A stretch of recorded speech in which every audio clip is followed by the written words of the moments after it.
सतनाम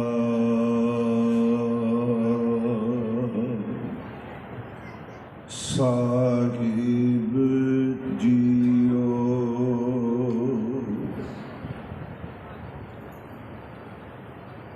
हम मैले तुम उजल करते, हम निर्गुण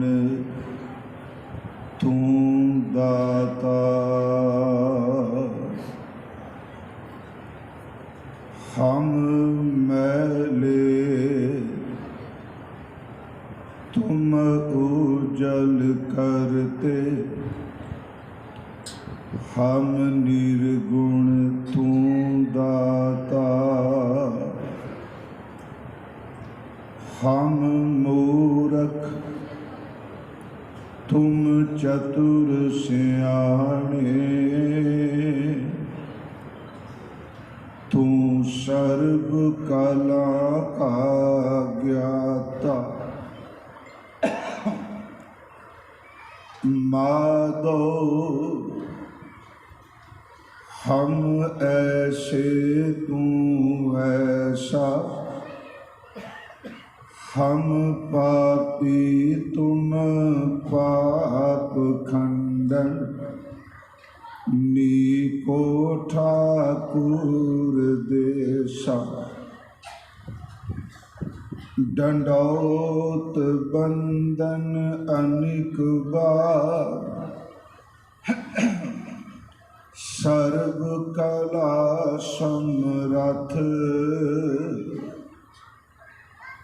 डोलन तेरा खो प्रभु। नानक दे कर हाथ, डोलन तेरा खो प्रभु। नानक दे कर हाथ। परम सम्मान योग जुगो जुग अटल साहिब श्री गुरु ग्रंथ साहिब सच्चे पातशाह महाराज जी दी पावन पवित्र हजूरी अंदर अलौकिक कीर्तन दरबार दी इस रैन सबाई गुरमत समागम दी आप जी हाजरी पर रहे हो। पंजवा दीवान है और सारी रात का ये दीवान है। दास चौथे दीवान की हाजरी भर रहा है, क्योंकि समा एक एक मिनट अज कीमती है। दास तो पहला भाई महताब सिंह अमृत गुरबाणी कीर्तन सरवण करा के गए, और मेरे तो बाद भी अज अमृत वेले तक निरंतर सतगुरु जी की सिफतो सलाह कीर्तन राही की जाएगी। तीन दीवाना च दास ने जो बेनती की है उसनू कुछ मिनटां विच दोहरा के इस लड़ी नूं आपां इस दीवान दे विच विश्राम देंगे, विराम देंगे। मैं आप संगत नूं कल एक बेनती की सी कि यह गुरमत समागम मेरी भी इच्छा होंदी है। भाई साहब बैठे ने अक्सर सिखा विच दो समागम ही ज़्यादा मनाए जा रहे हैं, जां बरसियां ते जां शहीदी वाला समागम। पंजाब 'ਚ ज़्यादा ये मिलेगा।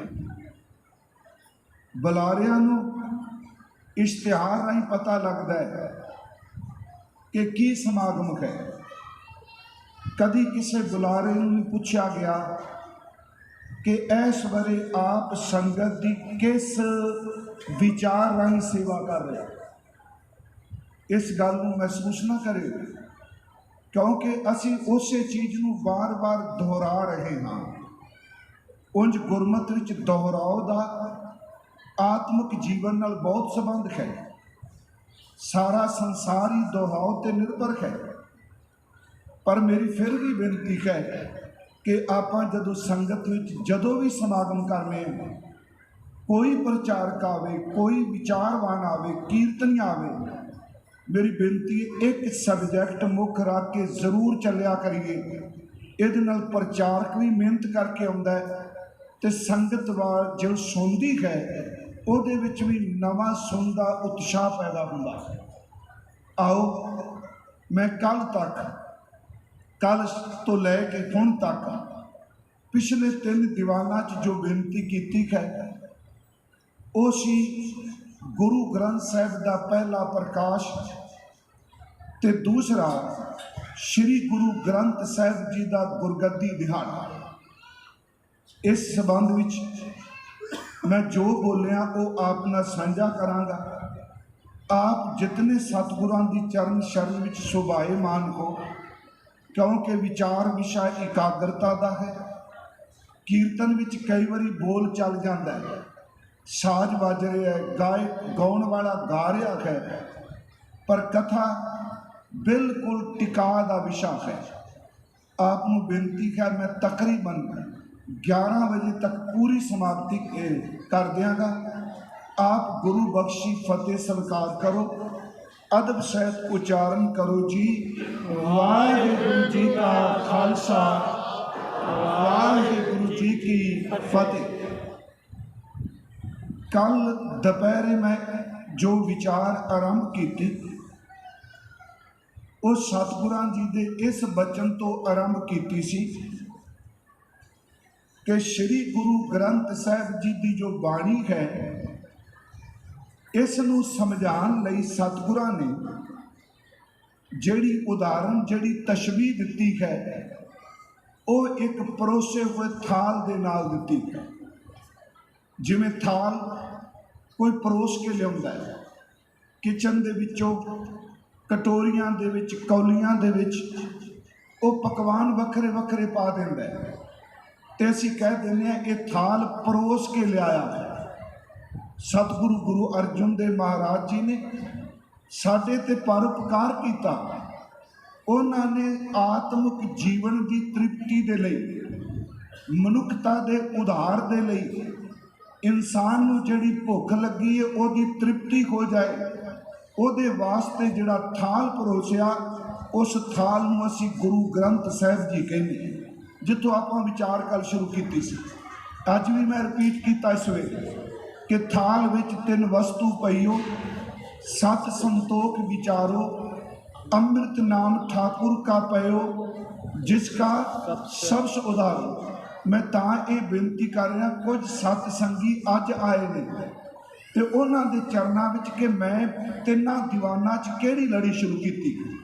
हालांकि दोहराओ मैं फिर बेनती करा चाहिदा नहीं, पर मेरी इच्छा जिहड़े संगत दूर तो सुन आई है, उन्हां दे मन च भी होवेगा आपां विचार सुनी है।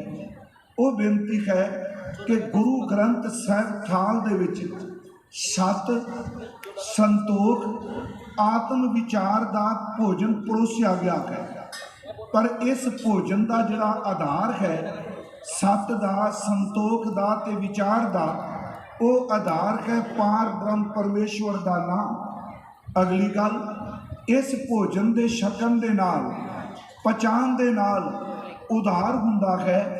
इस भोजन नूं रोज रोज छकिया जाए ते होर बेनती खै खनेरा, पर सच ये वे कि खनेरे दे विच जे कोई पार हो सकता है तो गुरु ग्रंथ साहिब के शब्द रूपी चरनां नाल जुड़ के पार हो सकता है। ये बचन थाल विच 3 वस्तु पईओ, सत संतोख विचारो, अमृत नाम ठाकुर का पयो, जिसका सबस आधारो। जे को खावे जे को पुंचै, तिसका होए उधारो। ए वस्त तजी न जाई, नित नित रख उरतारो। तम संसार चरण लग तरीए, सब नानक ब्रह्म पसारो। ਇਹਦੀ ਵਿਚਾਰ ਆਪਾਂ ਸ਼ੁਰੂ ਕੀਤੀ। ਕੱਲ ਮੈਂ ਰਾਤ ਇੱਕ ਬੇਨਤੀ ਕੀਤੀ ਸੀ, ਇਹ ਜਿਹੜੀ ਧੁਰਕੀ ਬਾਣੀ ਆਈ ਹੈ, ਇਹ ਕੋਈ ਮਿੱਥ ਕੇ ਕਿਤਾਬਾਂ ਵਿੱਚੋਂ ਪੜ੍ਹ ਕੇ ਨਹੀਂ, ਕਿਉਂਕਿ ਇਹ ਖਸਮ ਦੀ ਬਾਣੀ ਹੈ। ਇਹ ਬਾਣੀ ਦੇ ਉਚਾਰਨ ਕਰਤੇ ਦਾ ਅੰਦਰ ਅਕਾਲ ਪੁਰਖ ਵਿੱਚ ਅਭੇਦ ਹੈ। ਉਸ ਅਭੇਦਤਾ ਵਿੱਚੋਂ, ਉਸ ਤਦਰੂਪਤਾ ਵਿੱਚੋਂ ਜਿਹੜਾ ਹਿਰਦੇ ਤੇ ਪ੍ਰਕਾਸ਼ ਹੋਇਆ, ਉਸ ਅਗੰਮੀ ਗਿਆਨ ਨੂੰ, ਉਸ ਰੂਹਾਨੀ ਪ੍ਰਕਾਸ਼ ਨੂੰ ਅੱਖਰਾਂ ਦਾ ਰੂਪ ਦੇ ਕੇ ਬਾਣੀਕਾਰ ਨੇ ਆਪਣੀ ਰਸਨਾ ਤੋਂ ਸ਼ਬਦ ਰੂਪ ਵਿੱਚ ਉਚਾਰਨ ਕਰ ਦਿੱਤਾ। ਬੜੇ ਸਿੱਧੇ ਸ਼ਬਦ। ਅੱਜ ਸਵੇਰ ਮੈਂ ਬੇਨਤੀ ਕੀਤੀ ਸੀ, ਅੱਜ ਦੁਪਹਿਰ ਦੇ ਦੀਵਾਨ 'ਚ ਆਪਾਂ ਤਕਰੀਬਨ 1.5 ਘੰਟਾ ਸਮਾਂ ਲਾਇਆ ਸੀ, ਤੇ ਮੇਰੀ ਇੱਕ ਬੇਨਤੀ ਸੀ, ਇਸ ਬਾਣੀ ਵਿੱਚ ਭਗਤਾਂ ਦੇ ਬੋਲ ਕਿਵੇਂ ਨੇ, ਕਿਉਂਕਿ ਗੁਰਬਾਣੀ ਵਿੱਚ ਜਾਤ ਦੇ ਆਧਾਰ ਤੇ ਨਾ ਕੋਈ ਉੱਚਾ ਨਾ ਕੋਈ ਨੀਵਾਂ। ਇੱਥੇ ਪਿਆਰਿਓ ਯਾਦ ਰੱਖਿਓ, ਕਰਮਾਂ ਕਰਕੇ ਬੰਦੇ ਉੱਚੇ ਨੇ ਤੇ ਕਰਮਾਂ ਕਰਕੇ ਨੀਵੇਂ। ਫਿਰ ਅਰਜ਼ ਸੁਣਿਓ, ਜੇ ਮੈਂ ਸਿੱਖ ਦੇ ਘਰ 'ਚ ਜਨਮ ਲੈ ਲਿਆ ਤੇ ਮੇਰੇ ਕਰਮ ਕਰਤੂਤ ਜਿਹੜੇ ਨੇ ਉਹ ਸਾਖਤਾਂ ਵਾਲੇ ਨੇ, ਮੈਂ ਇਸ ਕਰਕੇ ਨਹੀਂ ਬਖਸ਼ਿਆ ਜਾਵਾਂਗਾ ਮੈਂ ਸਿੱਖ ਦੇ ਘਰ ਜੰਮਿਆ ਹਾਂ। ਬ੍ਰਾਹਮਣ ਦੇ ਘਰ, ਇੱਕ ਮਿੰਟ ਜੀ ਪਲੀਜ਼, ਜਕਾਰਾ ਨਾ ਬੁਲਾਓ, ਚੁੱਪ ਕਰਕੇ ਸੁਣੋ ਜੇ ਬਹੁਤ ਜੋਸ਼ ਹੈ ਤਾਂ। ਬ੍ਰਾਹਮਣ ਦੇ ਘਰ ਜਨਮ ਲੈ ਕੇ ਬ੍ਰਾਹਮਣ ਨਹੀਂ, ਬ੍ਰਹਮ ਕਰਮ ਕਰਕੇ ਬ੍ਰਾਹਮਣ ਹੈ। ਇਸੇ ਕਰਕੇ ਯਾਦ ਰੱਖਿਓ, ਸਵੇਰੇ ਮੈਂ ਅਰਜ਼ ਕੀਤੀ, ਨਾਮਦੇਵ ਜੀ ਆਪਣੇ ਆਪ ਨੂੰ ਛੀਪਾ ਕਹਿ ਰਹੇ ਨੇ, ਭਗਤ ਕਬੀਰ ਸਾਹਿਬ ਮਹਾਰਾਜ ਜੁਲਾਹਾ ਕਹਿ ਰਹੇ ਨੇ, ਵਾਹਿਗੁਰੂ ਜੀ ਭਗਤ ਰਵਿਦਾਸ ਜੀ ਆਪਣੇ ਆਪ ਨੂੰ ਚਮਾਰ ਸ਼ਬਦ ਵਰਤਦੇ ਆ। ਪਰ ਜਦੋਂ ਗੁਰੂ ਅਮਰਦਾਸ ਜੀ ਨੂੰ ਪੁੱਛੀਏ, ਉਹ ਕਹਿੰਦੇ ਕਬੀਰ ਜੀ ਵੀ ਬ੍ਰਾਹਮਣ ਨੇ ਤੇ ਨਾਮਦੇਵ ਜੀ ਵੀ ਬ੍ਰਾਹਮਣ। ਪਰ ਵਰਨ ਵੰਡ ਤਾਂ ਕਹਿ ਰਹੀ ਹੈ ਨਹੀਂ। ਗੁਰੂ ਗ੍ਰੰਥ ਸਾਹਿਬ ਵਿੱਚ ਇੱਕ ਬਚਨ ਹੈ, ਨਾਮਾ ਛੀਂਬਾ ਕਬੀਰ ਜੁਲਾਹਾ, ਪੂਰੇ ਗੁਰ ਤੇ ਗੱਤ ਪਾਈ। ਅਗਲੀ ਤੋਕੇ ਬ੍ਰਹਮ ਕੇ ਬੇਤੇ, ਉਹ ਤਾਂ ਰੱਬ ਤੇ ਪਹਿਚਾਨ ਕਰਨ ਵਾਲੇ ਬ੍ਰਾਹਮਣ ਨੇ। ਮੈਂ ਫਿਰ ਅਰਜ਼ ਕਰਾਂਗਾ, ਬ੍ਰਾਹਮਣ ਵਰਨ ਕਰਕੇ ਨਹੀਂ, ਜਿਸ ਦੇ ਅੰਦਰ ਬ੍ਰਹਮ ਦਾ ਗਿਆਨ ਹੋ ਗਿਆ ਉਹ ਹੀ ਬ੍ਰਾਹਮਣ ਹੈ। ਇਹ ਗੁਰੂ ਗ੍ਰੰਥ ਸਾਹਿਬ ਦੀ ਬਾਣੀ ਨੇ ਸਿਧਾਂਤ ਦਿੱਤਾ। ਬ੍ਰਹਮ ਕੇ ਬੇਤੇ ਸ਼ਬਦ ਪਛਾਣੇ, ਕੌਮੈ ਜਾਤ ਗਵਾਈ। ਆਪਾਂ ਆਉਣਾ ਹੁਣ ਪ੍ਰਕਾਸ਼ ਵਾਲੇ ਪਾਸੇ। ਸਵੇਰੇ ਆਪ ਨੂੰ ਪਤਾ ਆਪਾਂ ਕਿਹੜੇ ਸ਼ਬਦ ਨਾਲ ਕਥਾ ਵਿਸ਼ਰਾਮ ਦਿੱਤਾ ਸੀ। ਉਹ ਇਹ ਸੀ ਕਿ ਜਦੋਂ ਗੁਰੂ ਅਰਜਨ ਦੇਵ ਗੁਰਿਆਈ ਤੇ ਬਿਰਾਜਮਾਨ ਹੁੰਦੇ, ਉਹਨਾਂ ਕੋਲ ਗੁਰਗੱਦੀ ਆਉਂਦੀ, ਤੇ ਜਿਹੜਾ ਗਿਆਨ ਗੁਰੂ ਨਾਨਕ ਸਾਹਿਬ ਨੇ ਜੋ ਸ਼ਬਦ ਬਾਣੀ ਪੋਥੀਆਂ ਇਕੱਤਰ ਕੀਤੀਆਂ, ਉਹ ਗੁਰੂ ਅੰਗਦ ਸਾਹਿਬ ਕੋਲ ਗਈਆਂ। ਗੁਰੂ ਅੰਗਦ ਸਾਹਿਬ ਕੋਲ, ਗੁਰੂ ਅਮਰਦਾਸ ਕੋਲ। ਧੰਨ ਗੁਰੂ ਅਮਰਦਾਸ ਦੇ ਤੇ ਪਰਿਵਾਰ ਵਿੱਚ ਪੁੱਤ ਪੋਤੇ ਆਪ ਵਿਦਵਾਨ ਤੇ ਲਿਖਾਰੀ। ਅਰਜ਼ ਕਰਾਂਗੇ ਉਹਨਾਂ ਦੇ ਭਤੀਜੇ ਭਾਈ ਸਾਹਿਬ ਭਾਈ ਗੁਰਦਾਸ ਜੀ, ਉਹਨਾਂ ਦੀ ਰਚਨਾ ਨੂੰ ਸਿੱਖ ਜਗਤ ਨੇ ਕੀਰਤਨ ਵਿੱਚ ਤੇ ਵਿਆਖਿਆ ਵਿੱਚ ਉਹਨੂੰ ਪ੍ਰਮਾਣਿਕ ਮੰਨਿਆ ਹੈ। ਮੈਂ ਅਰਜ਼ ਕਰਾਂਗਾ, ਬਾਬਾ ਮੋਹਨ ਜੀ ਦੀਆਂ ਪੋਥੀਆਂ ਦਾ ਜ਼ਿਕਰ ਹੁੰਦਾ ਹੈ। ਗੁਰੂ ਅਰਜਨ ਦੇਵ ਕੋਲ ਜਦੋਂ ਸਾਰਾ ਖਜ਼ਾਨਾ ਹੁੰਦਾ ਹੈ, ਤੇ ਇਸ ਖਜ਼ਾਨੇ ਵਿੱਚੋਂ ਜੋ ਕੁਝ ਮਿਲਿਆ ਉਹਦੇ ਬਾਰੇ ਸ਼ਬਦ ਸੀ, ਪਿਓ ਦਾਦੇ ਕਾ ਖੋਲ ਡਿੱਠਾ ਖਜ਼ਾਨਾ, ਤਾਂ ਮੇਰਾ ਮਨ ਭਇਆ ਨਿਧਾਨਾ। ਰਤਨ ਲਾਲ ਜਾਂ ਕਾ ਕਛੂ ਨਾ ਮੋਲ। ਅਰਥ ਮੈਂ ਸਵੇਰੇ ਕਰ ਦਿੱਤੇ।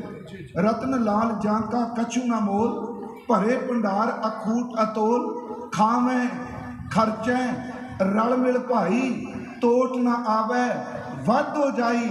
ਮਹਾਰਾਜ ਕਹਿੰਦੇ ਨੇ ਕਿ ਇਹ ਖਜ਼ਾਨਾ ਮੁੱਕਣਾ ਨਹੀਂ, ਇਹ ਨਖੁੱਟਣਾ ਨਹੀਂ, ਤੋਟ ਨਾ ਆਵੇ ਵੱਧ ਹੋ ਜਾਈ। ਕਹੋ ਨਾਨਕ ਜਿਸ ਮਸਤਕ ਲੇਖ ਲਿਖਾਏ, ਸਾਰੀ ਦੁਨੀਆ ਇਸ ਖਜ਼ਾਨੇ ਨੂੰ ਨਹੀਂ ਵਰਤ ਸਕੇਗੀ ਜੀ।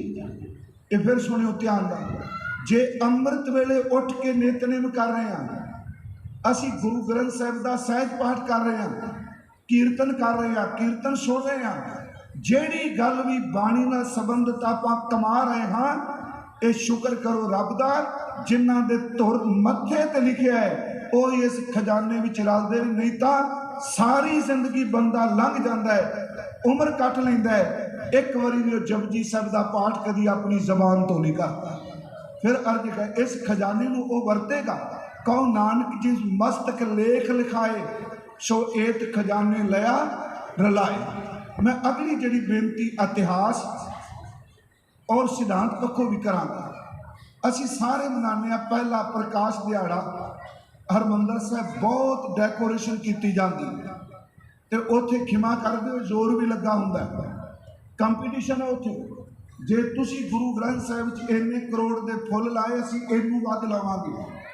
मैं एक हाथ जोड़ के बेनती करांगा, मेरी गल का गुस्सा ना मनाओ, करोड़ों रुपया के फुल ला देंगे, करोड़ों रुपया के साल के रमाले चढ़ाई जाएंगे।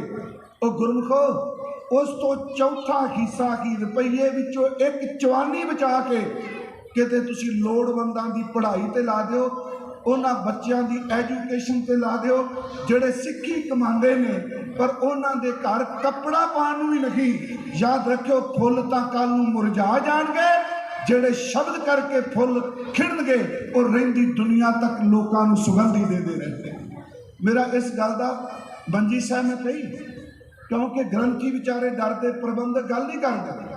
तुसी अपने गुरुद्वारे देखो किन्ने रमाले वाला अलमारियां भरिया पईयां, जिन्हें आप जी इत्थे गुरुद्वारे ने सच ए वे पंडां दियां पंडां बचियां ने, और डरते इस करके ने भी जे बाहर सके तो बेअदबी करके सानू लोकां ने छड्डना कोई, पर आखिर कभी तो सोचना पेगा ना। मैं खैर विषय तो बिल्कुल दूर ना जावां, पर एक गल वाचन वाली थी। गुरु अर्जुन देव जी ने पहला प्रकाश किया, 1604 में प्रकाश होया। इस बाणी का प्रकाश करने की लोड़ 5वें जामे च क्यों पै गई? फिर सुनियो, अजे 10वें जामे तक 5 शरीर होर ने, 5 देहां च जोत वरतनी है, पर 5वें जामे च जरूरत क्यों पै गई?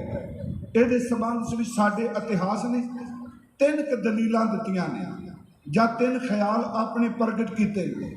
सब तो पहला ये कि गुरु घर के अंदर इस गल को इनकार ना करिए, गुरु नानक साहब के वेले तो ही परिवार दे विच बागी पुणे करके विरोधता शुरू हो गई सी, जिन्होंने बाणी च कहा गया, पुत्री कौल ना पालियो कर पीरो कन मुरटिया, दिल खोटे आकी फिरन बन भार उचाइन छटिया। पर रब की कृपा गुरु रामदास जी तक आउंदियां बाबा श्री चंद जी धन गुरु रामदास जी के कोल अमृतसर आए, दोबारा मिलाप हो गया गुरु घर का। उस तो अगे चलो, जदों गुरु अर्जुन देव गुरियाई ते गुरगद्दी ते विराजमान होवे, उस वक्त परिवार विचों सब तो बड़ा विरोध उन्हां दे सके भरा बाबा पिरथी चंद जी ने किया। उम्र करके वड्डे ने, चातर बड़े ने, पैसा बड़ा है। गुरु अर्जुन दे साहब के घर संतान कोई नहीं, बाबे पिरथी चंद का बेटा जिन्हों मेहरबान मनोहर दास कहा जाता है, गुरु अर्जुन देव ने पुत की तरह उसकी संभाल की पालिया।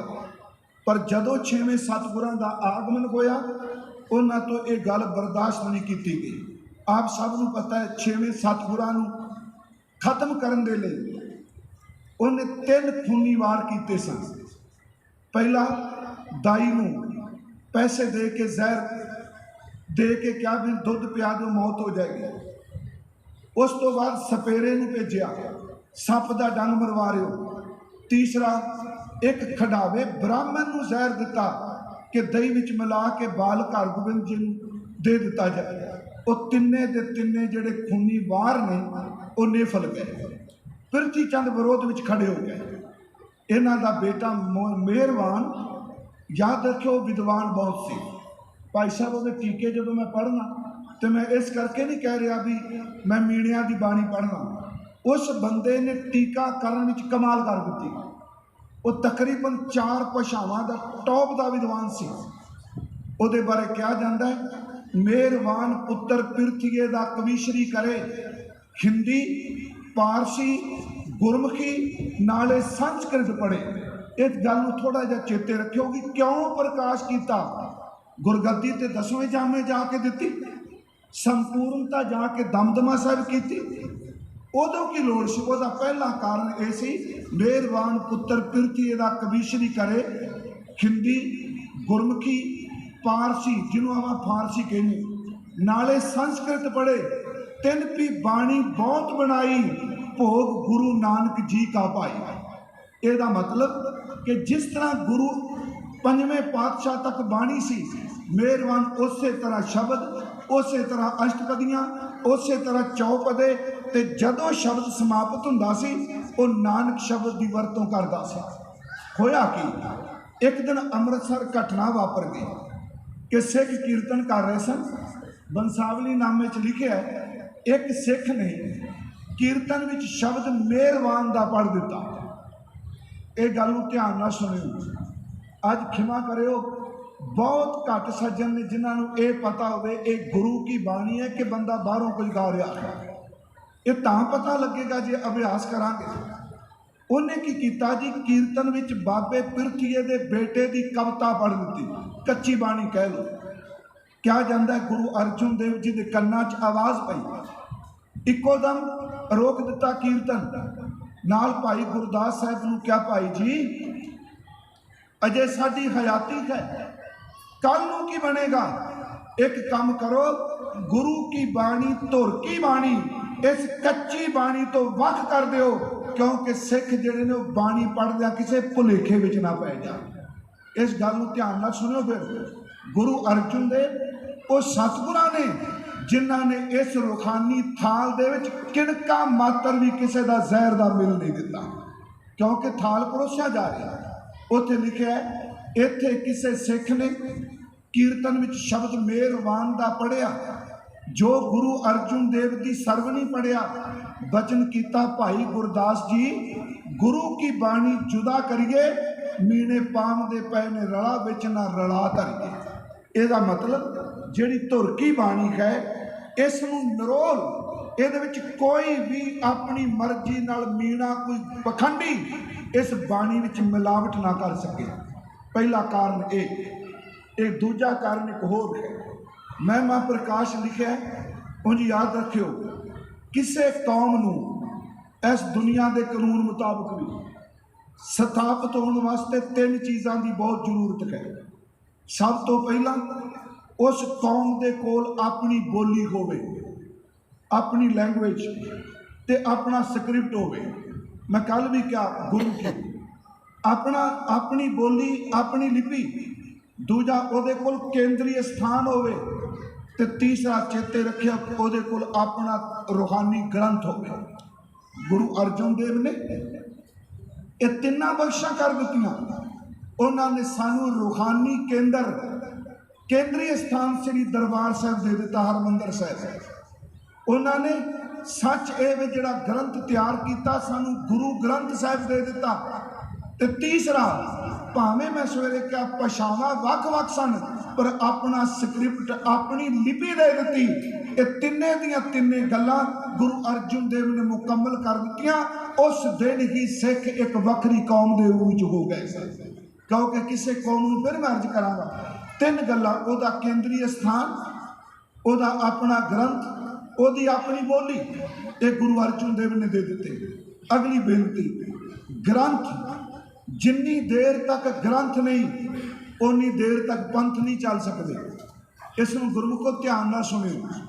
ਮੈਂ ਲਫ਼ਜ਼ ਰਿਪੀਟ ਕਰਨ ਲੱਗਾ, ਜੇ ਈਸਾਈਅਤ ਹੈ ਤੇ ਉਹਦੇ ਕੋਲ ਬਾਈਬਲ ਹੈ।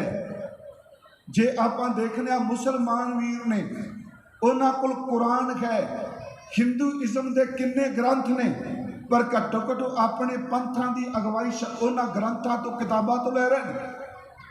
ਪੰਥ ਨੂੰ ਚਲਾਉਣ ਵਾਸਤੇ ਗ੍ਰੰਥ ਹੋਣਾ ਬਹੁਤ ਜ਼ਰੂਰੀ ਹੈ। ਇਸ ਕਰਕੇ ਗੁਰੂ ਅਰਜਨ ਸਾਹਿਬ ਨੇ ਕਿਰਪਾ ਕੀਤੀ, ਇਸ ਪੰਥ ਨੂੰ ਸਦੀਵ ਕਾਲ ਲਈ ਕਾਇਮ ਰੱਖਣ ਵਾਸਤੇ ਰੂਹਾਨੀ ਗੁਰੂ ਗ੍ਰੰਥ ਸਾਹਿਬ ਦੇ ਦਿੱਤੇ। ਮਹਿਮਾ ਪ੍ਰਕਾਸ਼ ਵਿੱਚ ਇਹ ਸ਼ਬਦ ਨੇ, ਹਿੰਦੀ ਦੇ ਬੋਲ ਨੇ ਗੁਰਮੁਖੋ, ਕਿਉਂਕਿ ਸੰਗਤ ਬਹੁਤ ਜ਼ਿਆਦਾ ਹੈ, ਸਵਾਈ ਸੰਗਤ ਟਿਕਾ ਜ਼ਿਆਦਾ ਬਣਦਾ ਸਭ। ਹਾਂਜੀ, ਰਸ ਵੀ ਬਣਦਾ। ਥੋੜੀ ਕਿਰਪਾ ਕਰਿਓ ਮੇਰੇ ਤੇ, मैं आप जी की सेवा कर सका। महिमा प्रकाश में लिखा है, एक दिस प्रातः काल, एक दिन अमृत वेले धन गुरु अर्जुन देव जी, ये मन उपजी एक दिवस प्रातः काल ये मन उपजी दीन दयाल प्रगट भयो सगल जग पंथ ते कारण कीजै अब ग्रंथ। सारी दुनिया ते गुरु नानक साहब का पंथ हुण मशहूर हो गया है, प्रगट हो गया है। इस पंथ विच भी एक सिद्धांत कायम करने वास्ते ग्रंथ का होना जरूरी है। दूजा कारण ये। तीसरी एक बेनती होर है, जिहड़ी देख है इहदा सुभाग है एक वेले ते इक्को थां ते होवेगी। जे मैं इत्थे बोल रहा कथा कर रहा, मैं इस वेले किसी होर धरती के खिते विच नहीं बोल सकांगा। देह का सुभाव एक थां ते रहना। गुरु अर्जुन साहब देख रहे ने काबल, कंधार, ईरान, इराक, मिस्र, अरब पूरा पूर्व वाला पासा, ये संगत इन्नियां ज़्यादा ने गुरु नानक साहब के घर नाल जुड़ चुकियां। हर कोई चाहता मैं गुरु के दर्शन करा, पर महाराज जी ने कहा शरीरक तौर ते एक वेले इक्को शहर इक्को थां ते दर्शन होणगे। असी ग्रंथ के रूप में गुरु दे देने आ, इक्को वेले करोड़ा सिख दर्शन कर लेंगे। हर एक सिख के अंदर की तृप्ति होगी। गुरु ग्रंथ साहब वो ने जिहड़े इक्को वेले करोड़ा सिखां दे अंदर नूं तृप्त कर देंगे। एक कारण ये भी सी लिखा है साडे इतिहासक ग्रंथों में। महाराज जी ने कहा श्री गुरु केल शरीर है जो सब स्थान समय सब नए दर्शक है। ग्रंथ हृदय गुर का ये जानो उत्तम है सब काल रहे हैं। मैं फिर रिपीट कर लगा, तीन कारण इतिहासकार कहते हैं। एक बाणी च मिलावट तो बचाने लई शुद्ध विचार कायम रहे। दूजा पंथ दे चलान लई ग्रंथ होना रूहानी बहुत जरूरी है। तीसरा कि शरीरक तौर पर जिहड़ी भुख है दर्शनां दी, एक गुरु ग्रंथ साहब के रूप में सिखां की सारी तृप्ति होवे। हुण जदों गुरु ग्रंथ साहब की लिखाई शुरू हुई, आप सब नूं पता है कि श्री अमृतसर साहब की धरती ते 5 सरोवर ने, एक टोबा भी है। सरोवर 5 ने, टोबा एक है। फिर सुनियो, पहला सरोवर है संतोख सर, मुकम्मल भावें अमृतसर किया पहला, पर टप पहला जो संतोख सर लगा। दूसरा सरोवर अमृतसर, तीसरा सरोवर रामसर, चौथा सरोवर बबेकसर ते 5वां सरोवर कौलसर है। एक टोबा है उत्थे, उस टोबे का नाम भाई सालो का टोबा, शायद आप सजना दर्शन किए। जिहड़ा रामसर स्थान है उतों का सरोवर बिल्कुल छोटा है। अज तो चलो पता नहीं, मैं कई बार सोचना कि गुरु काल वेले दरबार साहब के 4 चुफेरे रुख ही रुख सन सरोवर में। पुरानियां तस्वीरां कभी पिछली सदी दियां देखो, गुरु काल में होर भी रामसर के सरोवर के चुगिरदे पंचवटी रुख सन। आप सारे कट के हर थां ते पत्थर ला दिता। गुरमुखो हुण तां सेवा संभाल लेनी संगत, एक पत्ता भी बेरियां दा थल्ले नहीं डिगन देते। उस वक्त हजूर ने संगनी शाम वाले रुख वो थां चुनी, सरोवर बनाया। फिर बाबा बुढ़ा साहब जी नूं महाराज जी ने बीड़ साहब तो बुला लिया।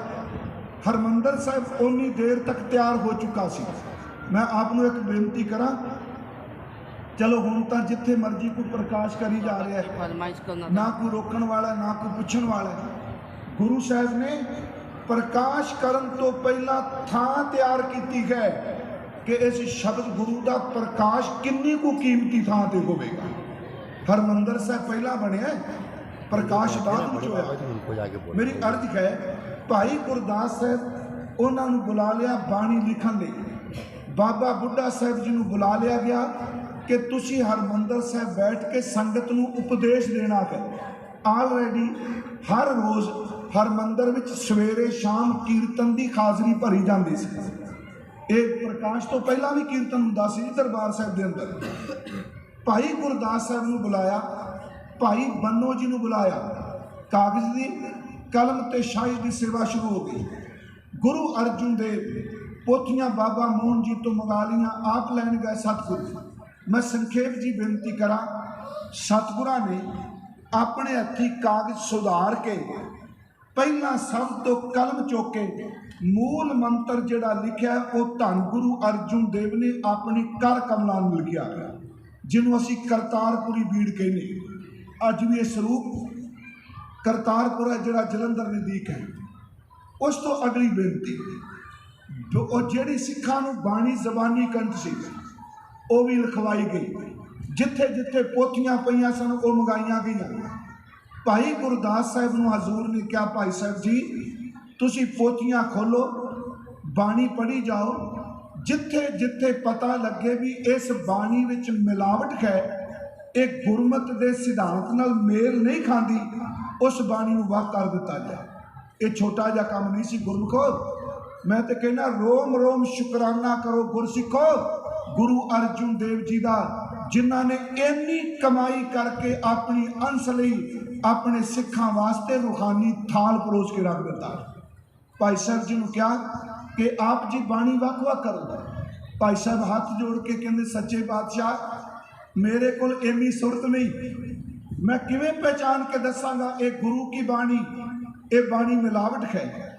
ਉੱਥੇ ਸ਼ਬਦ ਸੁਣਿਓ, ਗੁਰੂ ਅਰਜੁਨ ਦੇਵ ਨੇ ਸ਼ਬਦ ਕਹੇ। ਹਾਲਾਂਕਿ ਭਾਈ ਗੁਰਦਾਸ ਸਾਹਿਬ ਮਾਮੇ ਨੇ ਤੇ ਗੁਰੂ ਅਰਜੁਨ ਦੇਵ ਜਿਹੜੇ ਨੇ ਉਹ ਭਾਣਜੇ ਨੇ। ਫਿਰ ਬੇਨਤੀ ਸੁਣੋ, ਗੁਰਮੁਖ ਇੱਕ ਸਾਈਡ ਤੇ ਬੈਠੋ, ਰਾਤ ਦੇ ਬੈਠੇ ਨੇ ਕਾਫੀ ਦੇਰ ਸਾਰੇ ਆ ਕੇ।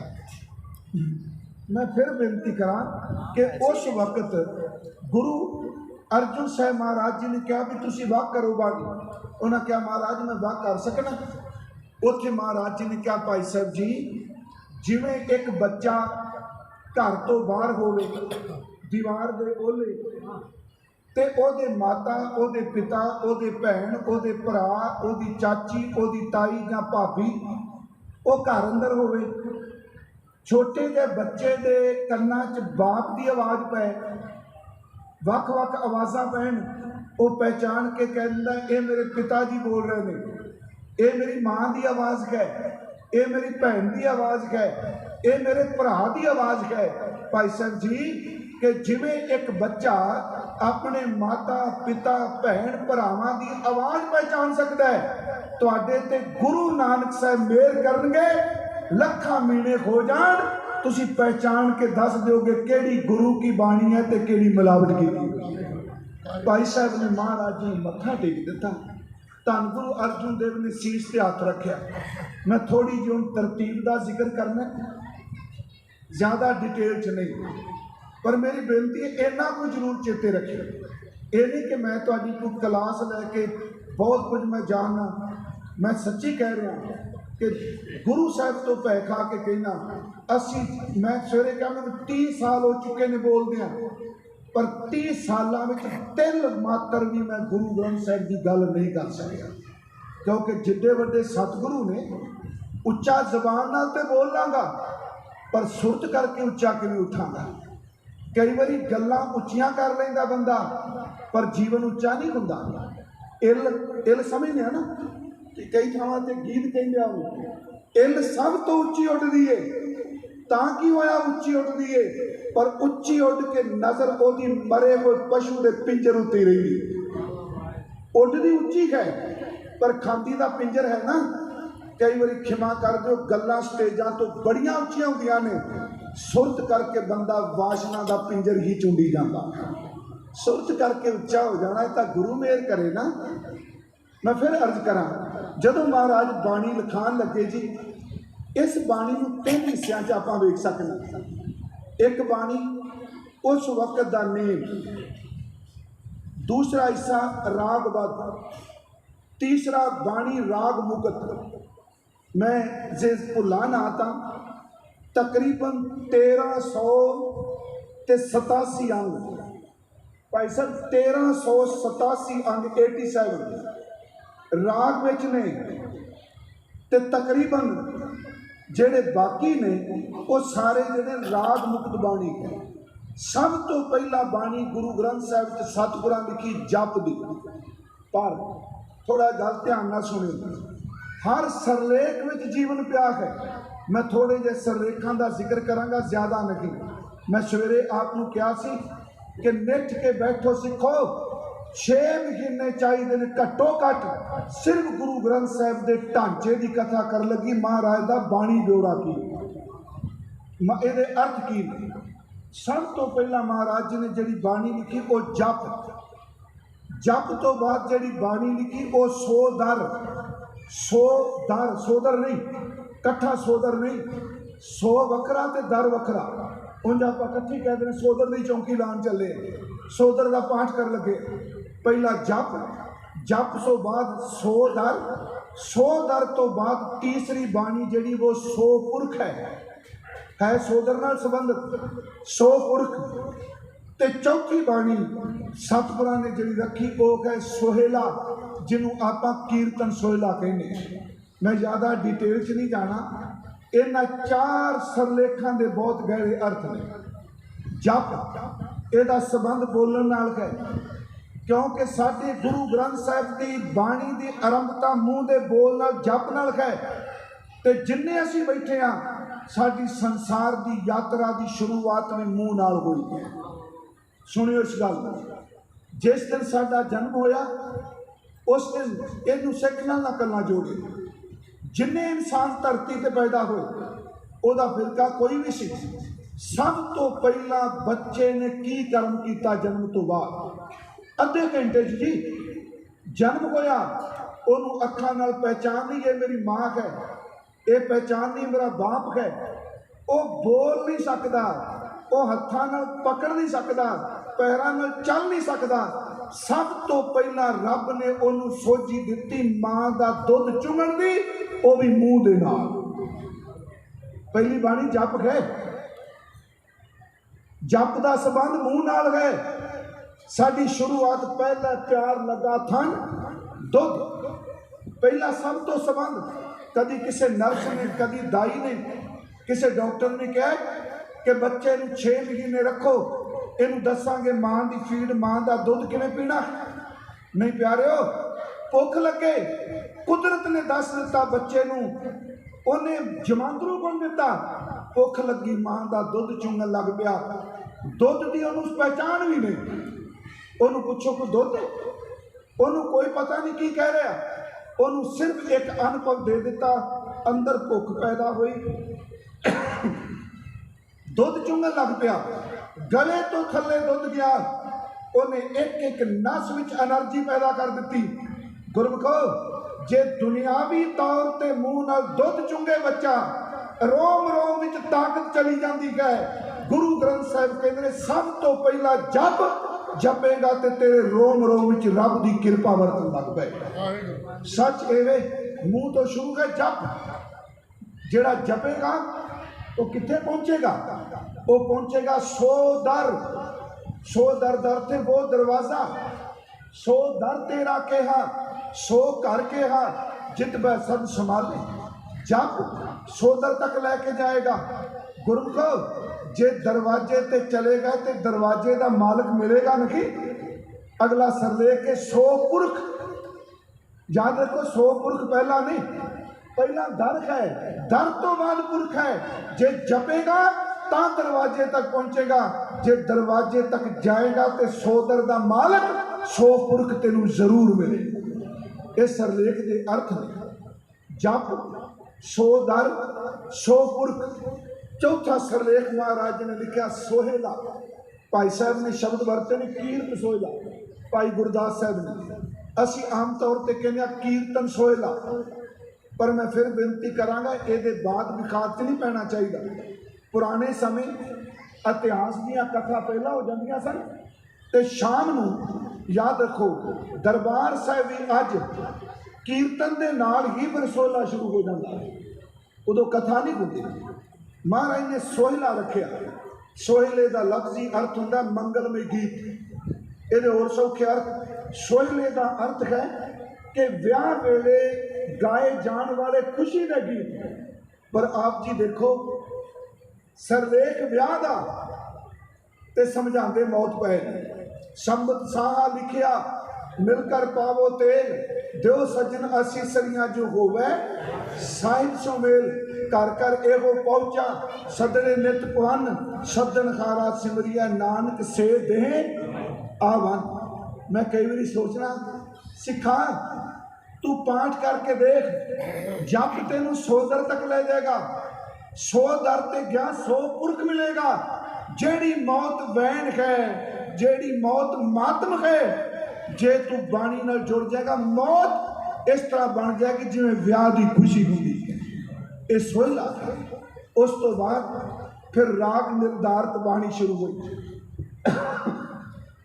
सतगुरां ने 30 राग ले, याद रखो गुरु अर्जुन देव जी तत्वां ते गुरु तेग बहादुर साहब दा ना गुरु गोबिंद सिंह महाराज जी आपां गुरियाई वेले आ जाने। पहला राग श्री राग रखिया, अखीरला राग प्रभाती रखिया। नहीं उस वेले पहले प्रकाश वेले प्रभाती से जयजावंती गुरु गोबिंद सिंह ने दर्ज किया। पर गुरमुखो कीर्तन करने वाले तुसीं बैठे हो, श्री राग दे गाउन दा वेला केड़ा? आ वेला यही है ना। रात का पहला पैर श्री राग गाया जाता है, ते प्रभाती उदों गाया जाना जदों रैन सबाई समाप्त होगी। प्रभात वो कमाल कर दी गुरु अर्जुन देव जी। रात तो शुरू करके प्रभात तक ले गए। तेरी जिंदगी की शुरुआत अज्ञानता के खनेरे तो है। जे श्री राग तो शुरू करेगा चली जाए, तेरी सुरत एक दिन प्रभात विच जरूर पहुंचेगी। एक दिन हनेरा मिटेगा तो ज्ञान की प्रभात जरूर आएगी। पहला राग श्री राग है, अखीर वाला राग प्रभाती रखा। आप सबको पता है गुरु ग्रंथ साहिब विच दीपक राग नूं थां नहीं दिती, मेघ राग नूं थां दिती नहीं दिती। ये वखरा विषय, वैसे ये विषय तो है गंधर्व कीर्तनियां का। मैं फिर एक बेनती करा, गुरबाणी सारी कविता विच क्यों है, रागां विच क्यों है, क्यों गाया जा रहा? आप सारे उन्हें भाई साहब गा रहे हैं।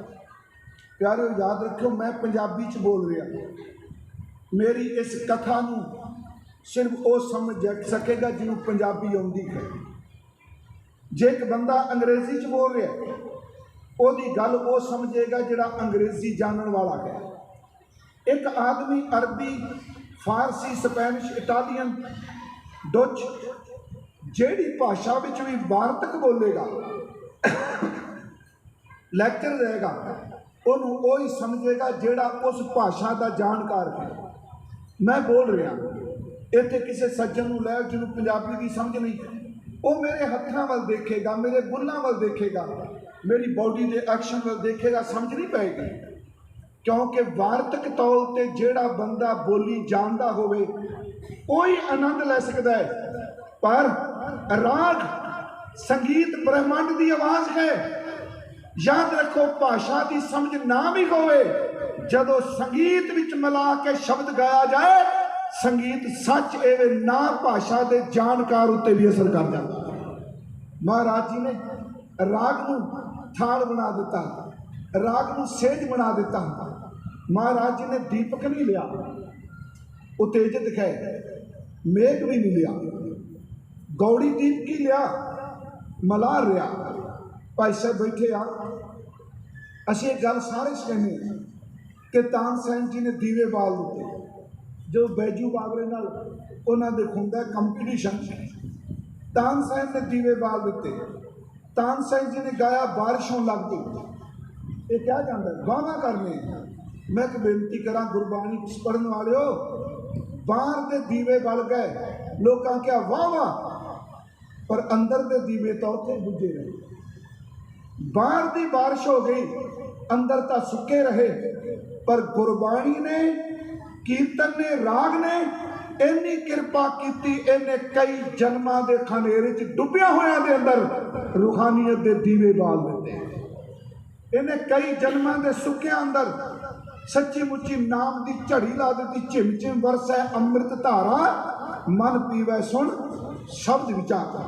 महाराज जी ने पहला राग श्री राग लिया, माज लिया, गौड़ी लिया। मैं सारी तरतीब अनुसार में 30 रागां तक प्रभाती तक गए। उस तो बाद श्लोक सहस्कृति, सहस्कृति गुरु नानक साहब दे, फिर पंचम गुरुदेव दे, ये उत्ते इदों बाद राग की कोई बंदिश नहीं। फिर फुने, चौबोले, श्लोक कबीर साहब महाराज जी दे, श्लोक फरीद साहब जी दे, ਉਸ ਤੋਂ ਬਾਅਦ ਜਿਹੜੇ ਭੱਟ ਸਾਹਿਬਾਨ ਆਏ ਉਹਨਾਂ ਦੀ ਬਾਣੀ, ਭੱਟਾਂ ਤੋਂ ਬਾਅਦ ਫਿਰ ਸਤਿਗੁਰਾਂ ਨੇ ਅਖੀਰ ਤੇ ਜਿਹੜੀ ਬਾਣੀ ਲਿਖੀ ਉਹਦਾ ਨਾਮ ਸੀ ਸ਼ਲੋਕ 12 ਤੇ ਵਧੀਕ। ਇਹਦਾ ਮਤਲਬ ਸੀ ਇਹ ਉਹ ਸ਼ਲੋਕ ਨੇ ਜਿਹੜੇ 12 ਤੋਂ ਬਚ ਗਏ। ਮੈਂ ਆਪ ਨੂੰ ਬੇਨਤੀ ਕਰਾਂ, ਗੁਰੂ ਅਰਜਨ ਦੇਵ ਮਹਾਰਾਜ ਜੀ ਨੇ ਇਹਦੀ ਤਿਆਰੀ ਕਰਾ ਦਿੱਤੀ। ਪਿਆਰਿਓ, ਮੈਂ ਜ਼ਿਆਦਾ ਹੋਰ ਡਿਟੇਲ 'ਚ ਨਹੀਂ ਜਾਣਾ। ਰੁੱਤਾਂ ਦੇ ਸਿਰਲੇਖ ਥੱਲੇ ਬਾਣੀ, ਟਾਈਮ ਦੇ ਸਿਰਲੇਖ ਥੱਲੇ ਬਾਣੀ, ਪੰਜਾਬ ਦਾ ਜਿਹੜਾ ਫੋਕ ਸੀ ਉਹਦੇ ਸਿਰਲੇਖ ਥੱਲੇ ਬਾਣੀ। ਆ ਘੋੜੀਆਂ ਕੀ ਨੇ ਜੀ? ਅੱਜ ਕੱਲ੍ਹ ਦੇ ਤੇ ਨਿਆਣਿਆਂ ਕੁੜੀਆਂ ਨੂੰ ਪਤਾ ਹੀ ਨਹੀਂ ਹੋਣੀਆਂ ਘੋੜੀਆਂ ਕੀ ਨੇ। ਪੰਜਾਬ ਦੇ ਪੇਂਡੂ ਬੰਦੇ, ਉਹ ਬੀਬੀਆਂ ਜਿਹੜੀਆਂ ਇੱਕ ਦਿਨ ਵੀ ਸਕੂਲ ਨਹੀਂ ਗਈਆਂ, ਉਹਨਾਂ ਨੂੰ ਪਤਾ ਸੀ ਘੋੜੀਆਂ ਦੀ ਤਰਜ ਕੀ ਹੈ, ਅਲਾਣੀਆਂ ਕੀ ਨੇ, ਸੱਦ ਕੀ ਹੈ। ਮੈਂ ਆਪ ਨੂੰ ਬੇਨਤੀ ਕਰਾਂਗਾ, ਗੁਰਦੇਵ ਨੇ ਜਿੰਨਾ ਸੰਗੀਤ ਸੀ ਉਹਨੂੰ ਆਧਾਰ ਬਣਾ ਕੇ ਗੁਰੂ ਗ੍ਰੰਥ ਸਾਹਿਬ ਦੇ ਵਿੱਚ ਬਾਣੀ ਦਰਜ ਕਰ ਦਿੱਤੀ। ਅਗਲਾ ਸਵਾਲ, ਗੁਰੂ ਗ੍ਰੰਥ ਸਾਹਿਬ 'ਚ ਹੈ ਕੀ? ਪ੍ਰੋਫੈਸਰ ਪਿਆਰਾ ਸਿੰਘ ਪਦਨ ਕਹਿੰਦੇ ਸਨ, 4 ਗੱਲਾਂ ਚੇਤੇ ਰੱਖਿਓ। ਸਭ ਤੋਂ ਪਹਿਲਾਂ, ਕੋਈ ਪੁੱਛੇ ਤੁਹਾਨੂੰ ਜਿਹਨੂੰ ਮੱਥਾ ਤੁਸੀਂ ਟੇਕਦੇ ਹੋ 'ਚ ਕੀ ਹੈ, ਉਹਨੂੰ ਸਮਝਾਉਣ ਲਈ ਸਭ ਤੋਂ ਪਹਿਲਾਂ ਇਹਦੇ ਵਿੱਚ ਸੱਚ ਦੀ ਵਿਆਖਿਆ ਕੀਤੀ ਗਈ ਹੈ। ਸੱਚ ਕੀ ਹੈ? ਦੂਜਾ, ਸੱਚ ਨੂੰ ਪਾਉਣ ਦਾ ਤਰੀਕਾ ਦੱਸਿਆ ਹੈ। ਤੀਸਰਾ, ਜਿਨ੍ਹਾਂ ਨੇ ਸੱਚ ਨੂੰ ਪ੍ਰਾਪਤ ਕਰ ਲਿਆ ਉਹਨਾਂ ਦਾ ਜੀਵਨ, ਉਹਨਾਂ ਦਾ ਕਰੈਕਟਰ ਕੀ ਹੁੰਦਾ ਹੈ। ਤੇ ਚੌਥਾ, ਜਿਹੜੇ ਦੁਨੀਆ ਦੀਆਂ ਚਲਾਕੀਆਂ ਕਰਦੇ ਰਹੇ ਪਰ ਸੱਚ ਤੋਂ ਵਿਰਵੇ ਰਹਿ ਗਏ, ਉਹਨਾਂ ਮਨਮੁੱਖਾਂ ਦੀ ਜ਼ਿੰਦਗੀ ਕਿਹੋ ਜਿਹੀ ਹੁੰਦੀ ਹੈ। 4 ਗੱਲਾਂ, ਸੱਚ ਦੀ ਵਿਆਖਿਆ, ਸੱਚ ਨੂੰ ਪਾਉਣ ਦਾ ਤਰੀਕਾ, ਜਿਨ੍ਹਾਂ ਸੱਚ ਪਾਇਆ, ਜਿਹੜੇ ਸੱਚ ਤੋਂ ਵਿਰਵੇ ਰਹਿ ਗਏ। ਉੱਥੇ ਇੱਕ ਘਟਨਾ ਹੋਰ ਵਾਪਰੀ।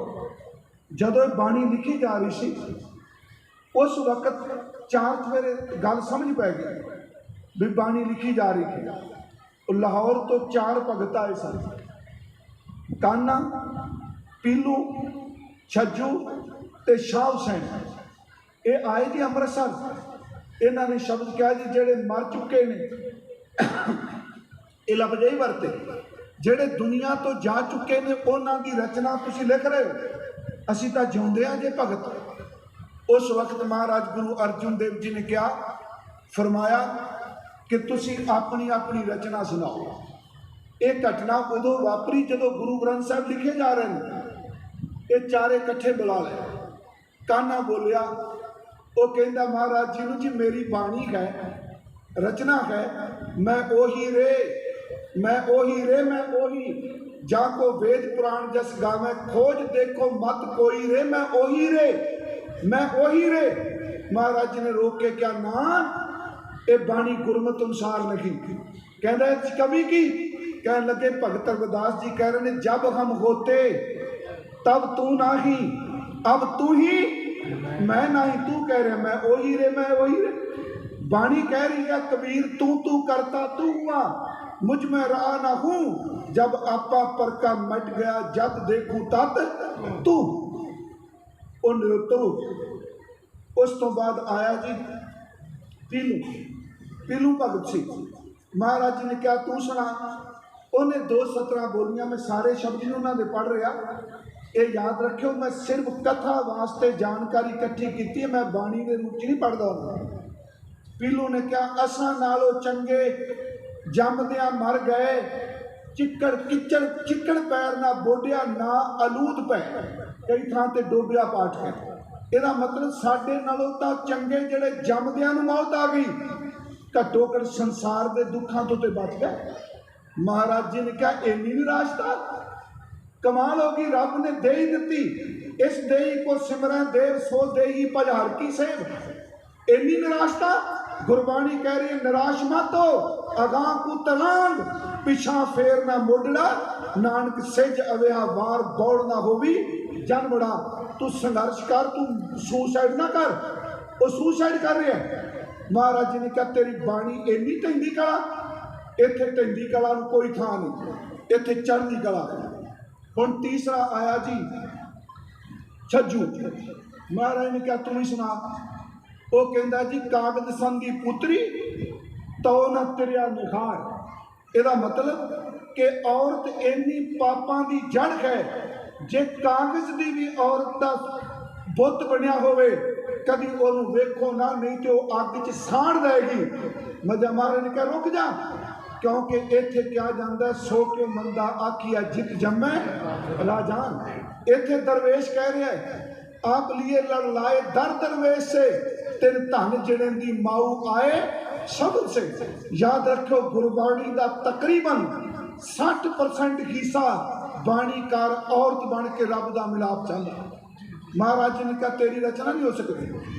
हुण जी 3 चुप कर गए, चौथे ने क्या शाह हुसैन, हालांकि उसकी रचना बहुत कमाल की भी है जी, पर गुरमत आशमसार ने कह लगा चुप वे अड़िया, चुप वे अड़िया, बोलन की नहीं जाए वे अड़िया। महाराज हस के कहते जब लग दुनिया रही है नानक किच सुनिया किस गई है। बोल सो धर्मी अड़िया मोहन कत तारी राम, जे हर गल ते चुप कर जो कादी सियाण। महाराज कह लगे नहीं तेरी रचना दर्ज नहीं हो सकती। मैं आपको बेनती करा इन्नी किरपा गुरु अर्जुन देव जी ने साडे ते कीती। पहला प्रकाश जिस दिन किया गया भादम सुदी एकम जिहड़ा असीं पढ़ने, उस दिन सारिया संगतां नूं बुला लिया गुरु अर्जुन देव। उस दिन रामसर, पहला भी रामसर रह रहे सन, उस दिन आपने सारी संगत विचकार रामसर अपना विश्राम किया। प्रकाश तो पहली रात सवेरे तैयारी हो गई। उस रात गुरु को याद रखियो केवल गुरु ग्रंथ साहिब का स्वरूप मंजे ते सी, बाकी सारी संगत जमीन के उत्ते सुती हुई सी। इतों तक कि गुरु अर्जुन देव जी भी भूम सैन सब तां विराजे, श्री गुरु ग्रंथ मंजी पर राजे। हुण रात सारे राम चले गए। गुरु अर्जुन देव जी के मन च आया कि सवेरे गुरु ग्रंथ साहिब का सेवादार किनू बनाना है। अज की तरह सिफारिशां नहीं चलनियां। मैं बड़ा कौड़ा सच कह रहा हूँ, जिहदा धड़ा ओदी बंदे। याद रखियो अज धर्म पिछे रह गया, धड़े अगे हो गया। तो जिन्नी देर तक धड़े अगे होणगे उन्नी देर तक कदी चढ़दी कला नहीं। जिदन धर्म अगे आ जाएगा उदन कदी ढैंदी कला नहीं। मेरा धड़ा मेरा बंदा सैट कर लो, गुण नहीं देखा जाता। मैं खैर इधर ना तुरा। महाराज संगत विच गए, 5 मिनट रह गए बस। हाँ संगत विच गए। उस वक्त धन बाबा बुढ़ा साहब की उम्र 98 साल की हो चुकी सी। बाबा जी जमीन ते सुते आ।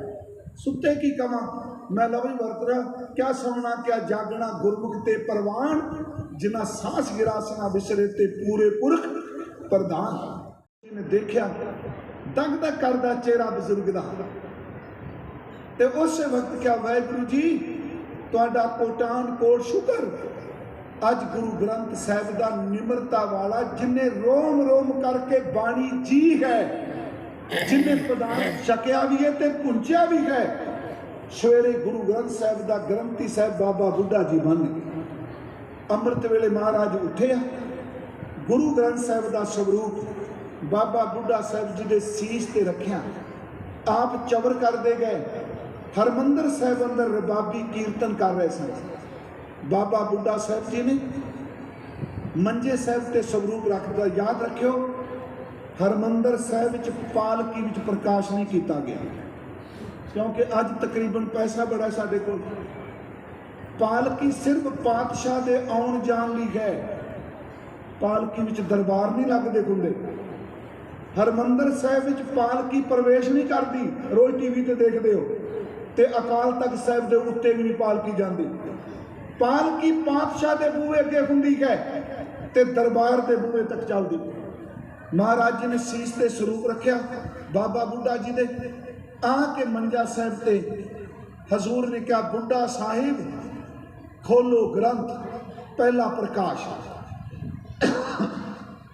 बुढ़ा साहिब खोलो ग्रंथ, लेहो आवाज। अगे शब्द वर्त्या सुना सब पंथ, जिन्हों गुरु ने 10वें जामे क्या आज्ञा भई अकाल की तबे चलायो पंथ। मैं उत्थे गल आके समाप्त करनी। बुढ़ा साहिब खोलो ग्रंथ, लियो आवाज, सुने सा पंथ अदब संग तब ग्रंथ सो खोला, ले आवाज बुढ़ा मुख बोला, सुई महला पंजवा, संतां के कारज आप खलोया हर काम करावन, आया राम गुरमुखो। ये पहला प्रकाश ध्यान ना सुनियो, 1170 तो लैके 1604 तक जिन्ना रूहानी ज्ञान सी भारत की धरती ते उन्होंने इकट्ठर करके गुरु अर्जुन देव जी ने प्रकाश किया। मैं 1170 तां क्या है, कल उधर भी क्या भगत जयदेव जी का जन्म 1170 का उत्थे प्रकाश कर दिता।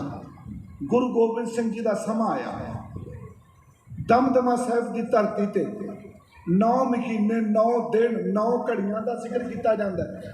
उत्थे फिर हजूर ने भाई मनी सिंह जी के राही गुरु ग्रंथ साहिब की दोबारा संपादना हुई, तरतीब हो ही रहन दी, पर पिता गुरुदेव की बाणी जिस जिस राग में सी वो दर्ज कर दी। इतिहास ज्ञानी ज्ञान सिंह कहते पहला श्री अखंड पाठ साहिब दमदमा साहिब होया, ज्ञानी ज्ञान सिंह ने लिखा। उस वक्त हुक्मनामा आया, टोडी महला पंजवा, सतगुर आयो शरण तुहारी, मिला सुख नाम हर शोभा चिंता लाहे हमारी। जदों गुरुदेव नदेड़ की धरती ते गए, आप सबनों पता खंजर वजा, जख्म सी दिते गए। बहादुर शाह बेईमानी कर रहा है, वो हीरा दे रहा है, भुलेखे च पाने लई भी गल छड्डो, तुसी धन दौलत। जदों समझौता टुटिया, हजूर ने फिर माधो दास नूं थापड़ा दे के बंदा सिंह बहादुर बना के भेजा। याद रखियो, मैं भाई साहब एक बार क्या 14 लड़ाइयां चो कोई लड़ाई गुरु गोबिंद सिंह ने पहला शुरू नहीं की। एक लड़ाई शुरू की बाबा बंदा सिंह बहादुर के रूह में, वो लड़ाई इन्नी जबरदस्त हुई, उन्हें जालम राज दिया जड़ा पुट गिरा, वो आप शुरू की। महाराज जी ने बाबा बंदा सिंह बहादुर को तोड़ दिता, खंजर वज गया, जख्म भरे गए। दोबारा जो चिल्ला चाड़न लगे, धनक का जख्म पाट गया, खून वगया। हजूर ने कहा हुण जख्म सीने नहीं। महाराज जी ने अपने चोला त्यागन तो पहला, सचखंड प्याना करन तो पहला गुरु ग्रंथ साहिब मंगाए। केड़ा गुरु ग्रंथ साहिब? जिहड़ा दमदमा साहिब की धरती पर लिखा गया, उन्होंने हजूरी बीड़ भी कहने, यदा मतलब ओदे उतारे भी होए। उत्थे फिर हजूर ने गुरु ग्रंथ साहिब जी मंगाए। उस वक्त महाराज जी ने कहा, खालसा जी अज तो बाद देह दे रूप में जेड़ी कला वरतेगी वो 5 प्यारियां दे शरीर च वरतेगी। ये शब्द नूं ध्यान नाल सुनियो। गुरु ग्रंथ साहिब के प्रकाश विच अंमृत केवल 5 प्यारे छका सकते आ। 5 प्यारे इक्को वेले हज़ारां रूप विच भी हज़ारां 5 प्यारे के जथे छकाणगे। महाराज जी ने कहा, अज तो बाद जिन्हें मेरे नाल गल्लां करनियां ने वो गुरु ग्रंथ साहिब का पाठ करियो, जिन्हें मेरे दर्शन करने ने अस बाणी पढ़ने वाले सिंघां दे स्वरूप नूं देखियो। नाल क्या भाई सिखो, जिन्हें रब नूं खोजना ते गुरु ग्रंथ साहिब नूं खोजे। दोहरे तो बहुत ने, मैं काफ़ी ज़्यादा मिलते हैं, पर अखीर ते महाराज जी ने क्या आज्ञा भई अकाल की, आ गुरियाई देन लगे। तब चलायो पंथ सब सिखन को हुक्म है, गुरु मानियो ग्रंथ। अर्थ सौखे गुरु ग्रंथ जी मानियो, पर एक हुक्मनामे च गुरु पंथ जी मानियो। गुरु ग्रंथ जी मानियो प्रगट गुरां की दे, जो प्रभु को मिलबो चाहे खोज शब्द में ले। सब गुरु प्रगट पे पूर्ण हर अवतार, जगमग जोत विराज ही श्री गुरु ग्रंथ मजार। उथे लफ्ज ने सब गुरु प्रगट पे पूर्ण हर अवतार, जगमग जोत विराजरी श्री गुरु ग्रंथ मजार। जो दर्श है चाहे गुरु को, सो दर्श है गुरु ग्रंथ। पढ़े सुने स्वार्थ ले, परमार्थ को पंथ। वह गुरु गुरु ग्रंथ जी उबे जाज उधार, जो श्रद्धा तर सेवक है सो भव उतरे पार। इनिया बिनतियां स्वीकार करो। टाइम 4 मिनट लै जावा, क्षमा ते सब का धन्यवाद जी। वाहिगुरू जी का खालसा, वाहिगुरू जी की।